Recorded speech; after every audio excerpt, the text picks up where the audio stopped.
Hey guys, welcome to our channel. So చాలా interesting విషయాలు అయితే ఉన్నాయి. సో మన ఛానల్ ని ప్లీజ్ లైక్ చేయండి, అదొక్కటే రిక్వెస్ట్ చేస్తున్నాను. దాని ద్వారా వీడియో సజెషన్ కి వెళ్తుంది. సో మరిన్ని అప్డేట్ కోసం మన ఛానల్ వెంటనే సబ్స్క్రైబ్ చేసుకోండి. సో ఏం మాత్రం నేను చేయకుండా వీడియోలోకి అయితే వెళ్ళిపోదాం. ఈ రోజు సాటర్డే ఎపిసోడ్ లో ఏం జరగబోతుందో చెప్దాం ఫస్ట్. సో ఏం జరుగుతుందంటే ఇక్కడ నాగ్ సార్ అనేది ఫుల్ గా ఫైర్ అవుతారనమాట మణికంఠ మీద. ఏమనంటే ఎప్పుడు చూసినా ఏడుస్తూ ఉంటావు, ఎమోషనల్ అవుతూ ఉంటావు. అసలుకే విజయవాడలో వరదలు వచ్చాయి, హైదరాబాద్ లో ఎటు వర్షాలు పడుతున్నాయి. మళ్ళీ బిగ్ బాస్ నీ వర్షం ఏంటో నాకు అర్థం కావట్లేదు. ఏడు ఎంతసేపు ఏడుస్తావు, ఏడు నేను కూర్చుంటాను ఇక్కడే అని చెప్పి స్టోర్ రూమ్ నుండి టిష్యూస్ తెప్పిస్తారనమాట. ఏడు ఎంతసేపు ఏడుస్తావు, ఏడో ఒక టిష్యూస్ కూడా తెప్పించాను, తుడుచుకో, ఇక్కడే కూర్చుంటాను. ఏంటి ఏడుపు ఏంది, ఎమోషనల్స్ ఏంటి, సెంటిమెంట్లు ఏంటి, కార్నర్ చేస్తున్నారు, వీళ్ళు చేస్తున్నారు, వాళ్ళు చేస్తున్నారు, ఏంటి హౌస్ లో ఏంటి గొడవ అని చెప్పి ఫుల్ గా రైజ్ అవుతారు. తర్వాత నాగ్ మణికంఠ వచ్చేసరికి నన్ను ఎలిమినేట్ చేయండి సార్ అని చెప్పి అడుగుతాడట. కానీ చివరికి తను ప్రామిస్ చేస్తాడంటే నాగ్ సార్ కి, సార్ ఇక్కడ నేను మళ్ళీ చేయను, రిపీట్ చేయను, యాడ్ అవ్వను అని చెప్పి తను ప్రామిస్ చేయడం జరుగుతుందంట. ఇప్పుడు టాప్ లో ఎవరున్నారు, నిఖిల్, నబీల్, మణికంఠ, వీళ్ళు ముగ్గురు టాప్ లో ఉన్నారని బిగ్ బాస్ ఆదిత్య బొంబార్ ఎలిమినేట్ అయ్యేటప్పుడు చెప్పేశారు కదా వాళ్ళకి. సో ఇప్పుడు హౌస్ మొత్తం కూడా ఒక డిస్కషన్ జరుగుతుంటుంది. ఏమని అంటే నాగ్ మణికంఠ అని అసలు ఎలా ఓట్ చేశారు, అతనికి అసలు బయట ఎలా పోర్ట్రేట్ చేస్తున్నాడు, మమ్మల్ని బ్యాట్ చేస్తున్నాడా, ఇక్కడ మమ్మల్ని బ్యాట్ చేసేసి తను బాగా చేస్తున్నాడని చెప్పి చేస్తున్నాడా.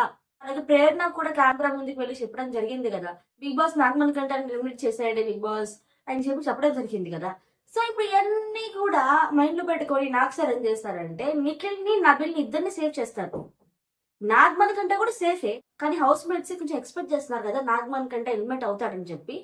సో వాళ్ళ ఎక్స్పెక్టేషన్ కి కొంచెం దగ్గరగా ఎండ్ వరకు అలాగే ఉంచుతారనమాట, సేవ్ చేయకుండా. బట్ తనైతే సేఫే. బట్ ఈ వీక్ డబుల్ ఎలిమినేషన్ ఉందని నేను లాస్ట్ టైం కూడా చెప్పాను. చాలా మంది లేదు లేదు అన్నారు, కానీ ఉంది, డబుల్ ఎలిమినేషన్ ఉంది. అండ్ డబుల్ ఎలిమినేషన్ లో ఎలిమినేట్ అవుతుంది కూడా నైనిక. సో నైనిక అయితే తనైతే ఎలిమినేట్ అయితే అయిపోతుంది అనమాట సండే అఫీషియల్ గా. సో ఈ రోజు అయితే ఇక్కడ ఆదిత్య గారిని స్టేజ్ మీద పిలుస్తారు. సో ఏవి చూపించడం, తను చేసిందంతా కూడా హౌస్ మేట్స్ తో మాట్లాడడం, సజెషన్స్ ఇవ్వడం, సో ఇవన్నీ జరుగుతుంది. And next wild card entries గురించి మనం మాట్లాడేసుకుంటే ఇక్కడ హరితేజ, తర్వాత మెహబూబ్, గౌతమ్ కృష్ణ, వీళ్ళందరికీ కూడా డాన్స్ ప్రోగ్రామ్స్ అయితే ఉన్నాయి. గంగవ్వ, తర్వాత టేస్టీ తేజ. సో వీళ్ళకి మాత్రం ఇద్దరు ముగ్గురికి మాత్రమే ఏవీస్ ఉన్నాయంట. అంటే వాళ్ళ లైఫ్ లో బిగ్ బాస్ తర్వాత చేంజ్ వచ్చింది కదా, సో దానికోసమే ఏవీస్ అయితే ఉన్నాయి. సో ఇప్పుడు ఎలిమినేట్ అయిపోయిన కంటెస్టెంట్స్ కి ఫర్ ఎగ్జాంపుల్ బేబక్క గాని, లేకపోతే శేఖర్ భాష, సోనియా, వీళ్ళందరూ వెళ్ళిపోయారు కదా అబ్బాయి. సో వీళ్ళందరికీ రీఎంట్రీ ఉందా, ఒకరికైనా రీఎంట్రీ ఉంటుంది కదా, ఉందా లేదా అనే డౌట్ అయితే ఉంది. రీఎంట్రీ అయితే ఉంది, కానీ ఎవరు వెళ్తున్నారు, సోనియా వెళ్తుంది అనమాట. సో చాలా మందికి కోపం రావచ్చు, ఎందుకు మళ్ళీ సోనియా అని, చాలా మంది హ్యాపీగా ఉండొచ్చు మళ్ళీ సోనియా వచ్చేస్తుంది అని. సో అయితే ఏం జరుగుతుందంటే బిగ్ బాస్ అయితే సోనియాని అప్రోచ్ అయ్యారు. అప్రోచ్ అయితే ఇక్కడ సోనియాకి రీఎంట్రీ మళ్ళీ వస్తారా మీరు అని అడిగితే వస్తారైతే తను చెప్పడం జరిగింది. ఈ వైల్డ్ కార్డ్ ఎంట్రీతో కాదు, అంటే 2-3 వీక్స్ తర్వాత తనైతే హౌస్ లోకి ఎంటర్ అవుతుంది అనమాట. 100% అయితే కన్ఫర్మ్ సోనియా రీఎంట్రీ అయితే ఉండిద్ది. నేను లాస్ట్ టైం కూడా నేను చెప్పాను ఉండదని చెప్పారు, కానీ ఉండిద్ది. సో నేను ప్రతి ఒక్కటి కూడా జరగబోయేది చెప్తున్నాను అనమాట, అంటే నాకు వచ్చిన అప్డేట్ ప్రకారం. కానీ మీరు లైక్ చేయడం వల్ల ఇలాంటి అప్డేట్స్ మరెన్నో బిగ్ బాస్ గురించి మీరు తెలుసుకుంటారు.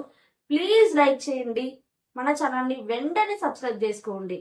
అండ్ మీకు సోనియా గురించి ఏమనుకున్నారో మర్చిపోకుండా కామెంట్ సెక్షన్ లో కామెంట్ చేసేయండి. సో ఇంతవరకు ఈ వీడియో. Thank you so much. Next video, take care, bye bye.